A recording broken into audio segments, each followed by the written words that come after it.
नमस्ते। हमारे साप्ताहिक कार्यक्रम अशोक वानखेड़े साहब के साथ बातचीत में आपका स्वागत है। नमस्कार। अशोक भाई, बहुत से हैं। अब तो हम लोग पहले राष्ट्रीय मुद्दों पे बात करते थे, अब एक एंगल नया आ गया है जब से ट्रम्प जी आए हैं 20 जनवरी से, कि हम लोगों को कुछ अंतर्राष्ट्रीय चीजों पे भी, क्योंकि उससे हम अछूते नहीं है। अब ट्रम्प ने तो कल कांग्रेस में आके अनाउंस कर दिया, उन्होंने मोदी जी की दोस्ती का कुछ ख्याल ही नहीं रखा कि उन्होंने अनाउंस कर दिया कि 2 अप्रैल से बाकी जगह तो टैरिफ बढ़ा ही रहे हैं, वो हिंदुस्तान पे भी टैरिफ बढ़ा रहे हैं। जरा मैं एक बात और समझना चाहूंगा आपसे। जैसे चाइना ने तुरंत कहा कि वी विल रिटेलिएट, अब आओ, अगर तुम टैरिफ वॉर में आ रहे हो तो हम लोग देख लेंगे। जो जानकार लोग हैं उनका कहना है कि चूंकि अमेरिका इंपोर्ट करता है ज्यादा ओवरऑल, तो इसलिए टैरिफ बढ़ाने से वो सेल्फ इन्फ्लिक्टिंग होगा। जैसे मोदी जी ने नोटबंदी की थी उसी तरह से अमेरिका का हित होगा। लेकिन ये जयशंकर जी पहुंच गए हैं लंदन, वहां से कह रहे हैं पीओके जिस दिन आज। अरे मतलब कहां पीओके, कहां देश की समस्याएं, और तुम अब आजाद कश्मीर याद दिला रहे हो। तुम मतलब ये इश्यू से डाइवर्ट करने का पूरी ट्रेनिंग स्कूल में सब भर्ती होके गए हैं क्या? कोई एक्स्ट्रा कोर्स करते हैं? तो ट्रम्प से शुरुआत किया जाए। ट्रम्प पे जरा मैं एक चीज समझ लूं, वो अब किसी का नहीं, और वो मुझे लग रहा है कहीं ना कहीं वो अमेरिका के। आज उनका स्टेटमेंट आया है, उन्होंने वो किया है, ट्वीट किया है कि अगर किसी स्कूल में कोई प्रोटेस्ट हुआ तो उसके सारे मैं बंद कर दूंगा, सारा ग्रांट, सारा सरकारी वो, अगर किसी स्कूल में किसी ने चू की तो मैं इस पे पहले एक आपका कर लूं कि वो सेल्फ इन्फ्लिक्टिंग गोल है जी। आनंद जी, देखिए, एक ऐसा तानाशाह पैदा हो रहा है जो थर्ड वर्ल्ड वॉर को इनवाइट कर रहा है। मैं आपको बता दूं, ये टेरिफ वॉर फिजिकल वॉर में कब तब्दीली होगा बता नहीं सकते। चाइना ने अपना 7.5% बजट बढ़ा है रक्षा का, और वो इसीलिए बढ़ा है कि वो बोलते हैं कि we are ready to take head on with America even on the physical warfare. Problem ये है कि हर देश का आयात निर्यात का अलग अलग रेट होता है, अलग अलग टेरिफ होता है। अब ये कहता है कि जो मैं टेरिफ लगाऊंगा वहीं आप लगाओ, और साथ में ये कहता है कि मेरा बैलेंस ऑफ ट्रेड भी ठीक होना चाहिए।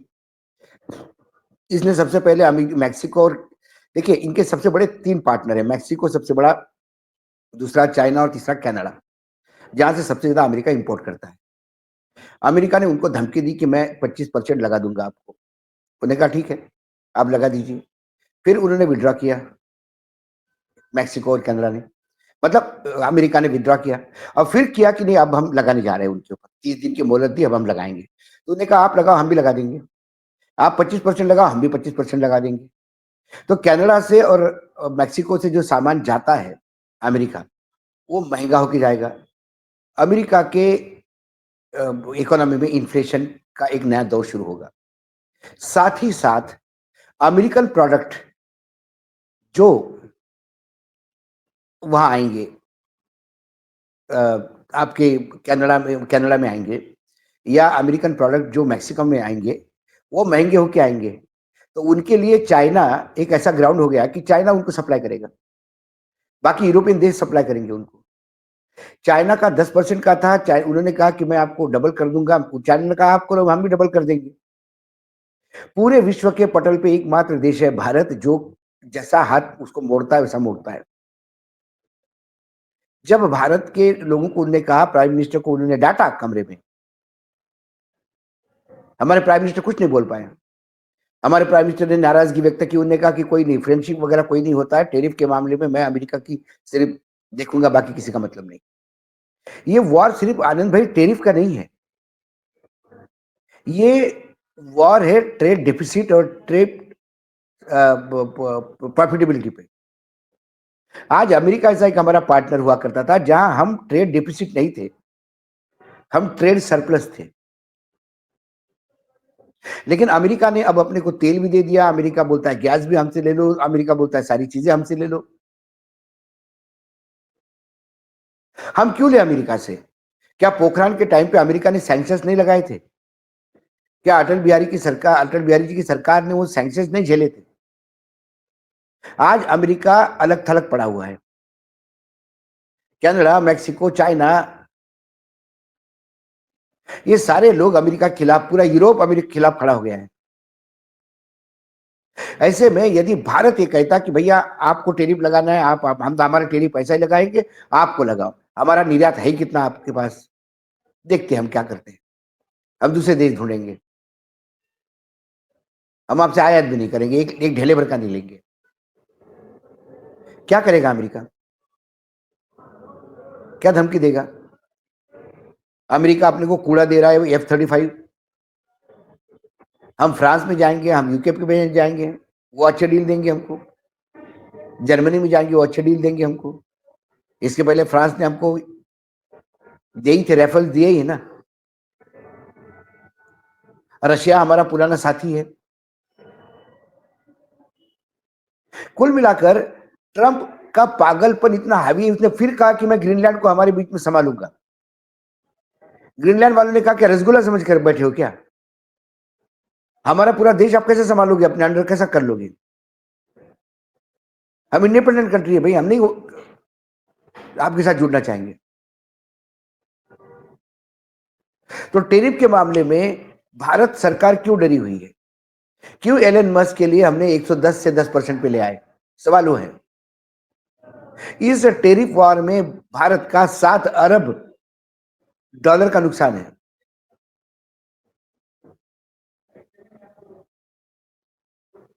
किस लिए? क्यों अमेरिका का आशीर्वाद हमें चाहिए, मुझे ये समझ के परे है। क्यों डरते हैं हमारे प्रधानमंत्री अमेरिका से? अटल जी की विरासत लेके आए हैं, विरासत में अटल जी है उनके पास। अटल जी ने तो कभी सैंक्शन का चिंता नहीं की थी। आप ईरान से तेल ले लीजिए, क्या कर लेगा अमेरिका?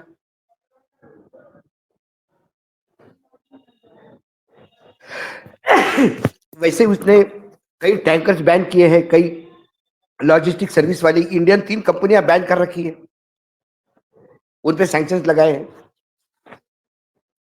वो पूरे विश्व का चौधरी बनने के लिए बैठा हुआ है और उसको लगता है कि यदि मैं रशिया के साथ ठीक ठाक कर लूं तो पूरा वर्ल्ड मैं कब्जे में कर लूं अपने।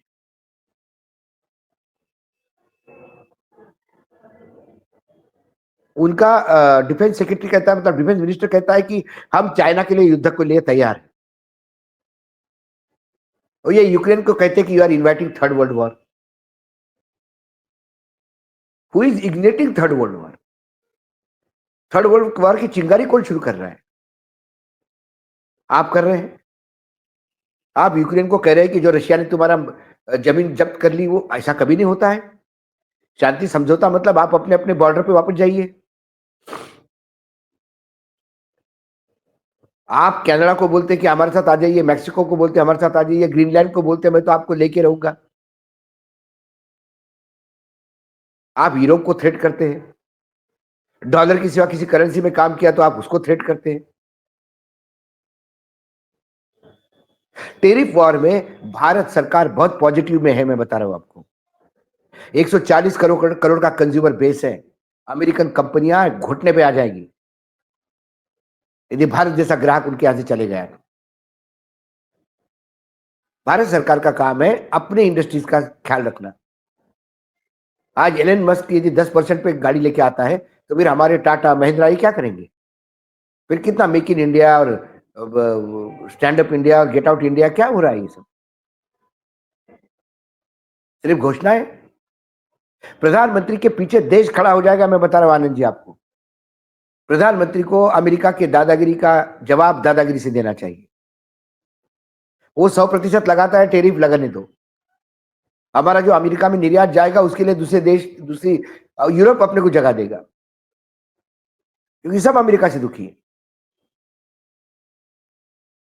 लेकिन आप यदि अमेरिका के भरोसे रहे, यदि अभी देखिए आप, उसके बाद इंटरनेट आ जाएगा, स्टारलिंक आ जाएगा अपने यहाँ। डिफेंस और एनर्जी कम्युनिकेशन, ये 2 चीजें ऐसी है वो हमेशा किसी देश पर डिपेंड नहीं होना चाहिए। आज यूक्रेन घुटने पे आ गया जिस दिन स्टारलिंक ने बोला कि हम हमारी इंटरनेट विड्रॉ करते हैं। बेचारों को बिना कुछ किए सारे खनिज जो है उसमें शेयर होल्डिंग परमानेंटली देनी पड़ रही है अमेरिका को।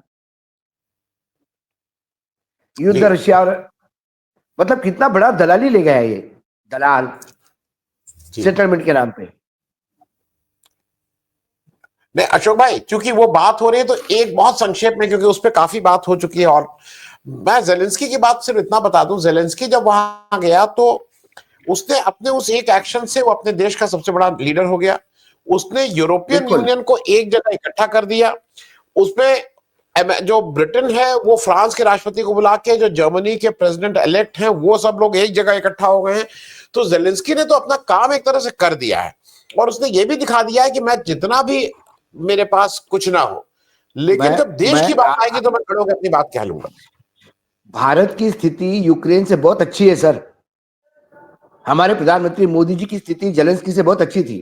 वो युद्ध से जूझ रहा देश है, जिनके भरोसे वो युद्ध कर रहा है वो आदमी वहां से गायब हो रहा है। इंटरनेट गायब करने की बात कर रहा है, फाइनेंसेस, इवन इंटेलिजेंस शेयरिंग आज मना कर दिया है। उसको अलग थलग काट के रशिया के मुंह में निवाला रख दिया है। उसके बावजूद, उसकी रीढ़ की हड्डी है वो, उसके बावजूद वो अपने देश के लिए लड़ रहा है और कहता है कि मैं खनिज क्यों दूं आपको, भाई आप मुझे सिक्योरिटी नहीं देंगे, मैं आपको खनिज दे दूंगा। लेकिन भारत में ऐसा क्या अटका हुआ था? हम नीचे मुंडी करके हाँ कर लिए। छोटे छोटे देशों ने हमारे यहाँ हथकड़ी पड़ा पड़ा के लोग लाते रहे, और हमारे होनहार विदेश मंत्री कहते वो तो ऐसे ही आते हैं। पहले भी ऐसे आते थे। कब आए थे पहले? कब अमेरिका का मिलिट्री प्लेन कब किसको लेके आया था? झूठ बोलते हैं, शर्म नहीं आती इनको?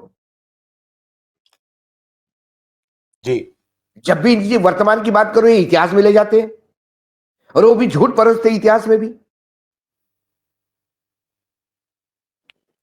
ये अशोक भाई, मैं इसको इसलिए यहां, क्योंकि एक झूठ ऐसा है, डिफेंस का एबीसीडी समझने वाला व्यक्ति भी, अगर किसी के सीमा में आपका, आपकी डिफेंस, आपका वायुयान जाता है, वायुसेना जाती है, सेना, तो वो ब्रीच है, वो युद्ध है, वो डिक्लेयर है कि आप युद्ध कर रहे हैं, आप तब हमारी सीमा पे घुस रहे हैं।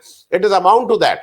ये हमारी सीमा में उसका वायुसेना का विमान आ रहा है और हम बिल्कुल चू करके नहीं कर रहे हैं, प्रोटेस्ट तक नहीं लॉन्च किए।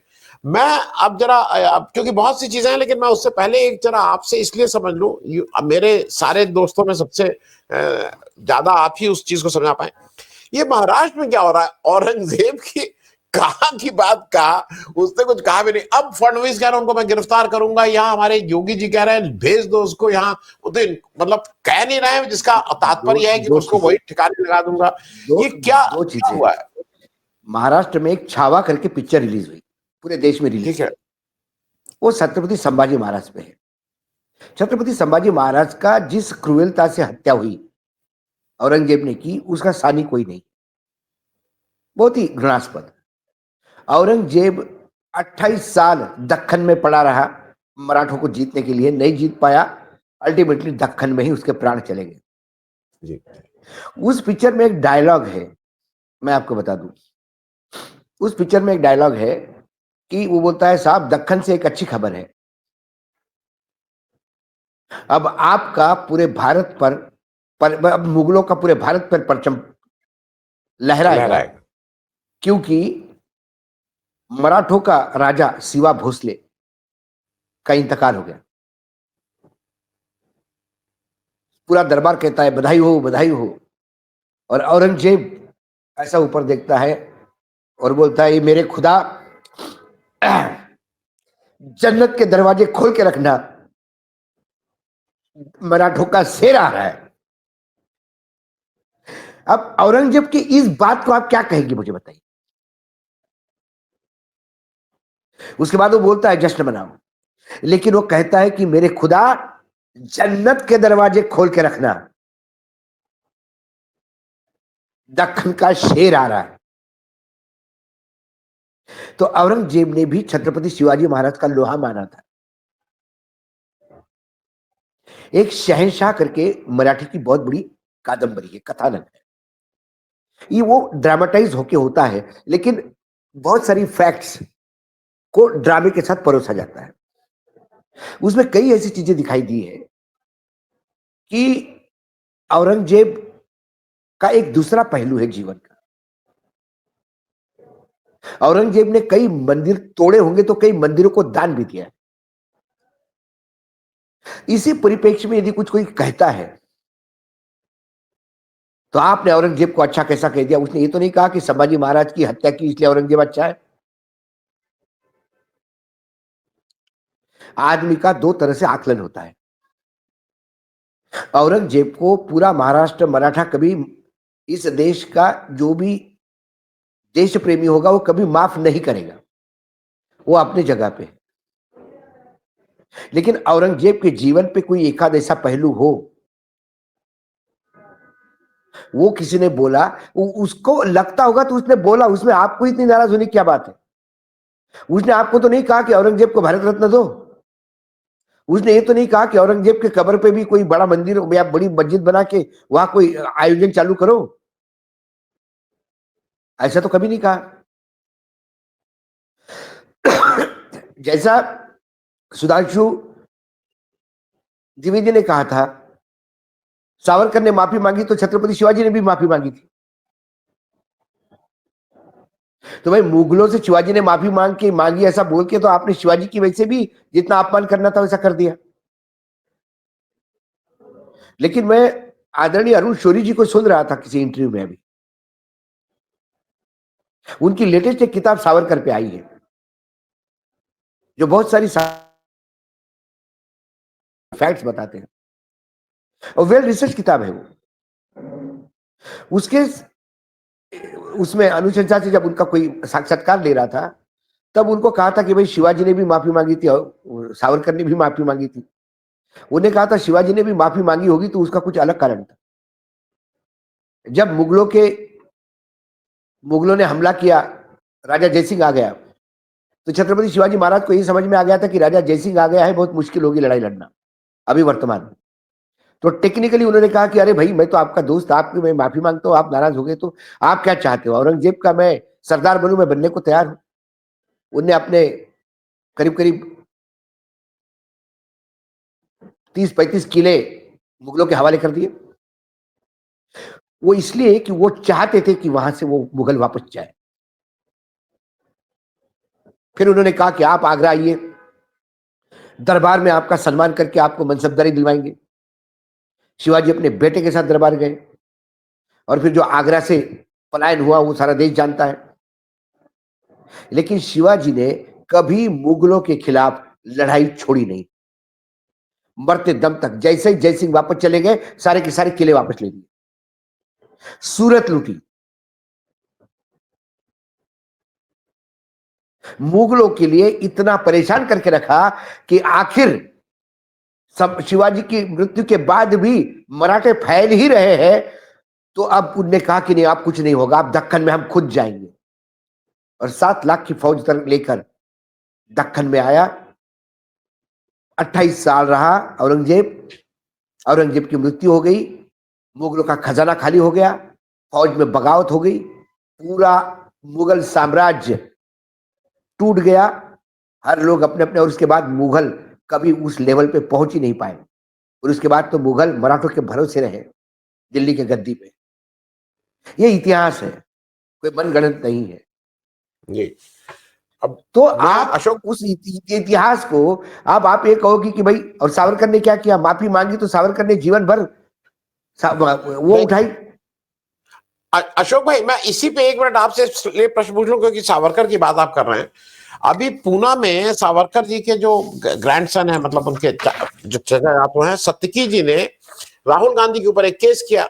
अब जब राहुल गांधी कहा हाँ बिल्कुल सही बात है और इस पे सब मंगाइए और दस्तावेज आए और कोर्ट डिसाइड करेगी उन्होंने मांग, अब वो भाग रहे हैं, अगर ये देखो डाइवर्ट कर रहे हैं, ये डाइवर्ट कर रहे हैं। अरे भाई, वो राहुल गांधी कह रहे हैं कोर्ट डिसाइड करे, कागज लाए कि माफी मांगी कि नहीं मांगी। सारी उन्होंने केस ही विड्रॉ किया क्योंकि वो जानते हैं कि माफी मांगी थी, डॉक्यूमेंट से। और जो अरुण शौरी जी की जो लेटेस्ट किताब है वो भी वेल रिसर्च डॉक्यूमेंट है। जी जी। वाइस रॉय का अपने सरकार के साथ, इंग्लैंड के साथ जो पत्र व्यवहार हुआ, उस पत्र व्यवहार में वो बताते हैं कि सावरकर जी ने क्या क्या मांगा था उनसे।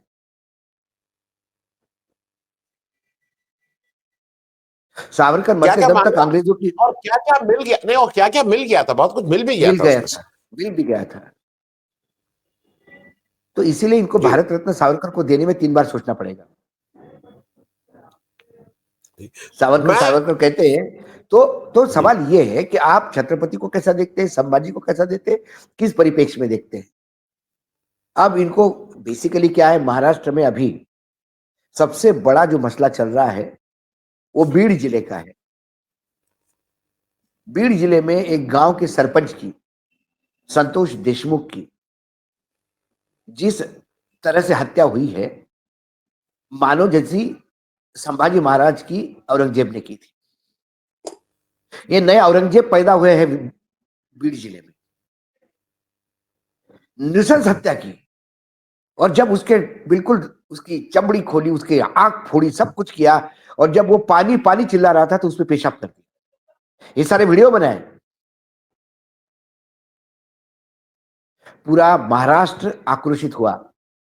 2.5 महीने लगे धनंजय मुंडे का इस्तीफा लेने में। अब लोग धनंजय मुंडे जो मंत्री है, जिन्हीं के लोगों ने ये सब किया, मतलब हम महाराष्ट्र के लोग कहते थे कि यार बिहार में जंगल राज है, यूपी में जंगल राज है। बीड़ की घटना सामने आने के बाद बिहार और यूपी हमारे सामने जीरो हो गए। इतना बड़े जंगल राज महाराष्ट्र में चल रहा था। तो धनंजय मुंडे एक बहुत बड़ा इशू था। 2.5 महीने के बाद आखिरकार 4 दिन पहले उसका इस्तीफा हुआ। अब लोग कह रहे कि इस्तीफे से नहीं मतलब, इसको अरेस्ट करो। जो वहां वाल्मीकि करार में किन है, उसके ऊपर एक्सटॉर्शन का केस है, उस पर हत्या का केस डालवाओ, क्योंकि संतोष देशमुख की हत्या में बाकायदा वो शामिल दिखाई देता है। पुलिस ने रिकॉर्ड की सारी चीजें दी है। तो ध्यान हटाने के लिए औरंगजेब चल रहा है। छत्रपति शिवाजी महाराज के लिए बहुत ही अपमानजनक शब्द नागपुर के एक व्यक्ति ने किए, और जिस हिस्टोरियन को उसने बात की, और छत्रपति शिवाजी महाराज के लिए जो गंदगी उसने बकी, वो पूरा का पूरा रेडियो, वो ऑडियो क्लिप मार्केट में बाहर आ गया। अब वो आदमी को बाद में सबसे पहले उस नागपुर वाले को अरेस्ट करना चाहिए, लेकिन सरकार ने उसको प्रोटेक्शन दिया, ये बोल के कि नहीं, उसका आवाज ही नहीं है। बाद में पुलिस ने कंफर्म किया आवाज भी उसी का है। तो सरकार करना क्या चाहती है? वो किसका नजदीकी है? नागपुर के सज्जन। कुल मिलाकर ये डाइवर्जन ऑफ इश्यूज है। बहुत सारे इश्यूज है। महाराष्ट्र में प्रधानमंत्री बोल के आए 6,000 रुपए दूंगा सोयाबीन को। सोयाबीन एमएसपी में भी नहीं बिक रहा है जी। हालत बुरी है सोयाबीन की। लाडली बहना का पैसा देना था, लाडली बहना का पैसा देना था। अब पता पड़ा कि फरवरी मार्च का इकट्ठा देंगे, और वो भी 1500 के हिसाब से देंगे, जबकि बात हुई थी 2100 देंगे। और वो भी लाडली बहना की लिस्ट में से आधी गायब है। नहीं, आपको नहीं मिल सकता, आपको नहीं मिल सकता। अरे चुनाव के पहले बताते ना किसको किसको देना है। नहीं, चुनाव से पहले जिनको जिनको दिया उनको तो दो। वो तो उसमें से नाम गायब कर रहे हैं, उसमें से ही नाम गायब कर रहे हैं ना, क्योंकि पहले तो पैसा बांटा, वोट खरीदे जी। अब एसओपी तय हो रहा है। मैं पहली बार कि कोई योजना का एसओपी बाद में तय होता है। योजना पहले लॉन्च हुई, सबको बांट रहे पैसे, और बाद में तय होता है किसको देंगे। गजब सरकार है भाई। मैं अशोक भाई एक छोटा इसलिए ले लूं कि एक और किस्से आ रहे जी। ये जो आदरणीय 2.5 साल मुख्यमंत्री ने निकाले एकनाथ शिंदे ने, उससे कार्यकाल में जो लूट हुई है उसके मामले अब धीरे धीरे बाहर आ रहे हैं जी। वहां एक हेल्थ मिनिस्टर था तानाजी सावंत, वहां पर ये जो हॉस्पिटल का साफ सफाई का जो टेंडर था, किसी आदमी के पास जाता था, वो था 70 करोड़ रुपए पर एनम। 5 साल का हो गया 350 करोड़। इनने नया टेंडर 3,200 करोड़ का दिया। अरे वाह। पहली बार साफ सफाई के टेंडर में मोबिलाइजेशन अमाउंट सैंक्शन हुआ 300 करोड़ रुपए।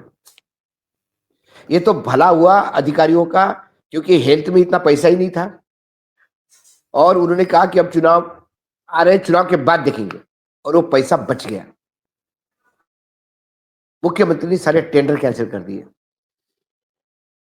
ऐसे हर जगह भ्रष्टाचारी भ्रष्टाचार दिखाई दे रहे हैं। एकनाथ शिंदे अनकंफर्टेबल है।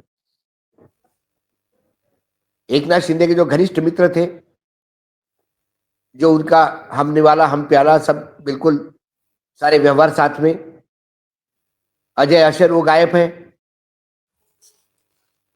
कोई कहता है कि अजय अशर 34,000 करोड़, कोई कहता है 50,000 करोड़, जितना मुंह उतनी बातें।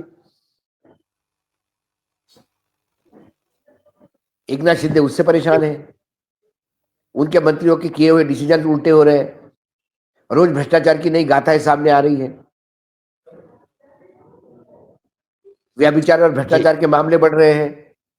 एक मंत्री बैठे हैं, उनके ऊपर आरोप है कि वो महिलाओं को अपनी नंगी तस्वीरें भेजते थे। मतलब ये कैबिनेट है कि एक खंधे पे व्यभिचारी और एक खंधे पे भ्रष्टाचारी लेके घूम रहे फडणवीस अपनी कैबिनेट के।